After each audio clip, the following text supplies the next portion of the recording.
조갑제 TV 시청자 여러분 안녕하십니까? 2024년 6월 21일 오후 5시입니다. 조선일보의 인터넷판 조선닷컴에 또 환자단체 이야기가 나왔습니다. 이런 내용입니다. 의대 정원 확대 갈등으로 촉발된 의료 공백 사태가 이어지고 있는 가운데 분노한 환자들이 역대 최대 규모의 총궐기 대회를 열 계획이라고 밝혔다. 21일 한국 환자단체 연합회는 다음 달 4일 오전 서울 종로구 보신각 앞에서 다른 환자단체들과 함께 의사 집단 휴진 철회 및 재발 방지법 제정 촉구 환자 총궐기 대회를 개최할 계획이라고 밝혔다. 주최 측이 이날 서울 종로경찰서에 집회 신고를 하면서 적어낸 예상 참여 인원은 1000명이다. 질병이 있는 환자나 그 보호자로 구성되어 있는 환자단체가 이렇게 대규모로 집회를 여는 것은 이례적인 일이다. 환자단체들에 따르면 1000명 규모가 참여하는 환자 집회는 이번이 처음이다. 단체는 앞으로 환자를 함부로 했다가는 환자들이 직접 모인다는 것을 보여주자는 의도에서 총궐기 대회를 열기로 했다고 밝혔다. 지난 2월 말 전공의들의 집단 이탈로 시작된 이번 의료 공백 사태에서 환자단체들이 대규모 집회를 여는 것도 이번이 처음이다. 등등 이렇게 적혀 있습니다. 그러니까 집회를 여는 목적이 이렇습니다. 의사 집단 휴진 철회 및 재발방지법 제정 촉구 환자 총궐기 대회. 몇 가지 의문이 있습니다. 환자단체라고 그러는데 이런 단체가 어떤 대표성을 갖고 있느냐는 겁니다. 환자라고 하면은 어떻게 보면 모든 국민이 뭐 이런저런 병으로 아팠던 적이 있으니까 모든 국민이 환자라고도 볼 수가 있습니다.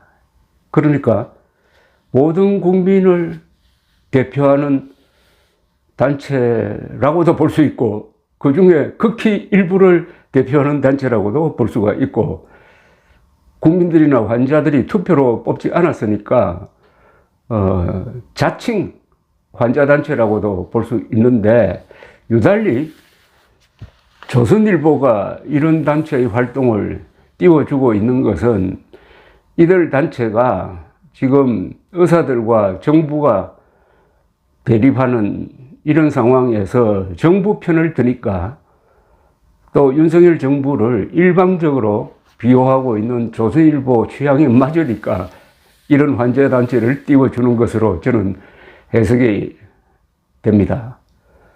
그래서 이 환자단체가 대표성이 있느냐 하면 대표성이 없습니다.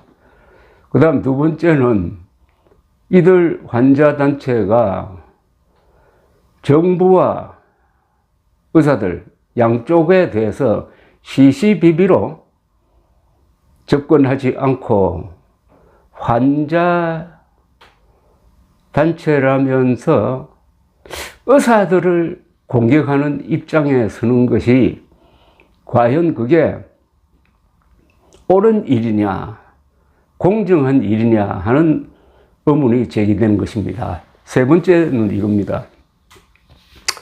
이렇게 환자와 의사들이 대결하는 모습을 보인다면은 앞으로 우리나라 의료 시스템이 정상적으로 운영될 수 있겠느냐?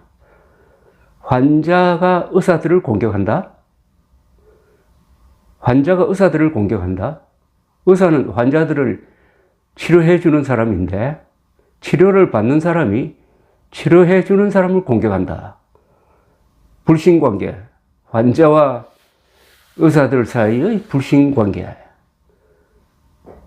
과연 병을 낫게 하는데 어떤 도움이 되겠느냐 하는 겁니다. 그리고 이런 의문도 듭니다. 윤석열 정부가 무리하게 비합리적으로 단적으로 이야기하면 아무런 근거도 없이 시작한 의과대학 신입생 정원 2000명 늘리기가 의료 개혁이 아니라 의료 대란으로 확대되니까 입장이 궁해지니까 환자들을 앞세워 가지고 의사들을 공격함으로써 자신들의 그 곤란한 입장을 좀 덮으려고 하는 의도가 있는 것 아니냐 하는 생각이 또한 드는 것입니다. 여기에 정부의 손길이 미치고 있는 것 아니냐 하는 의심도 든다 이겁니다. 이런 여러 가지 의구심을 전제로 해서 제 생각에는 환자단체가 있다면은 환자단체가 의료 대란 문제를 정말로 해결하고 싶다면은 누굴 먼저 비판해야 되느냐, 지금 시점에서 누굴 먼저 비판해야 되느냐 하는 것을 논리적으로 한번 따져볼 필요가 있는데, 저는 의료 대란을 해결할 수 있는 사람을 비판해야 된다고 생각합니다. 의료 대란을 해결할 수 있는 사람은 누구겠습니까? 1차적으로 대통령입니다. 의료 대란은 의사들이 일으키지 않았습니다.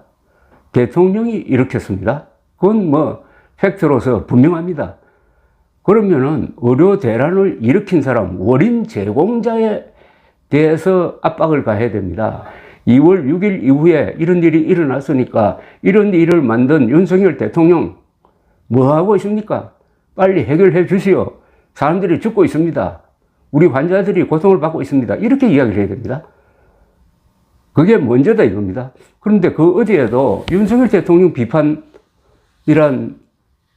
단어가 나타나지 않는 걸로 봐서 이 단체는 윤석열 대통령 편에 서가지고 의사들을 공격하는 역할을 하는 것 아니냐 하는 생각이 듭니다. 그렇다면 벌써 공정하지 못하죠. 그 다음에 왜 윤석열 대통령을 비판, 규탄해야 문제가 해결되느냐 하면은 의료 대란을 해결할 수 있는 힘을 가진 사람이 누굽니까? 의사입니까? 아니잖아요. 환자입니까? 아니잖아요. 누굽니까? 윤석열 대통령이죠.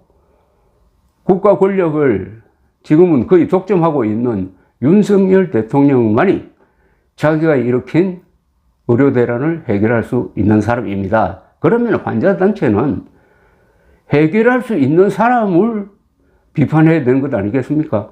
의사들은 항의는 할 수 있는 힘이 있지만 해결할 수 있는 능력은 없습니다. 해결할 수 있는 능력은 없어요. 또 혹시 뭐 이런 생각을 하고 있는지 모르겠네요. 지금 문제는 의사들이 아니고요. 전공의와 학생들입니다. 전공의와 학생들은 무조건 돌아오라. 이런 식으로 말하자면 항복해서 해결하라. 그런 생각이 있다면은 의사들 규탄하지 마시고 전공의와 대학생들은 무조건 돌아오라. 라고 요구하는 게 정직하다 이겁니다. 전공의와 의대생들이 병원과 학교를 떠난 데 대해서 동지의식을 가지고 있는 의사들이 지금 휴진한다 하는 것은 지금 일어나고 있는 의료대란의 아주 일부입니다. 그게 본질이 아닙니다. 본질은 전공의와 대학생들이 돌아와야 됩니다. 전공의 12,000명과 학교에 나오지 않는 18,000명의 의대생들이 돌아와야 해결되니까 괜히 의사들 규탄하지 말고 전공의와 대학생들을 상대로 정면 승부하는 게 그게 정직한 자세가 아니냐 하는 생각이 들어서 몇 마디를 해봤습니다. 당신이 무슨 자격으로 그런 이야기 하느냐고 묻는다면은 저도 병원에 자주 들락날락 하는 사람이니까 어떻게 보면 저도 환자입니다.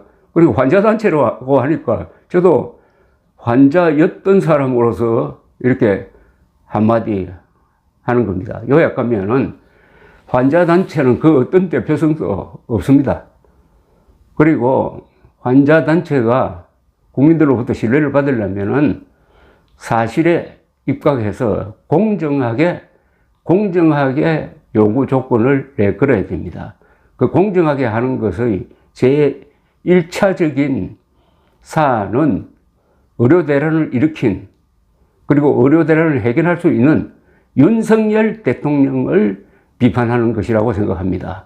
의사들을 일방적으로 비판한다고 해서 의료 대란이 해결될 수가 없습니다. 환자 단체란 말을 쓰려면은 지금 환자들이 어떤 위기에 처해 있는지, 이 위기는 어디서 시작되었는지를 분명히 알고 행동을 해야 될 것이라고 생각합니다. 감사합니다.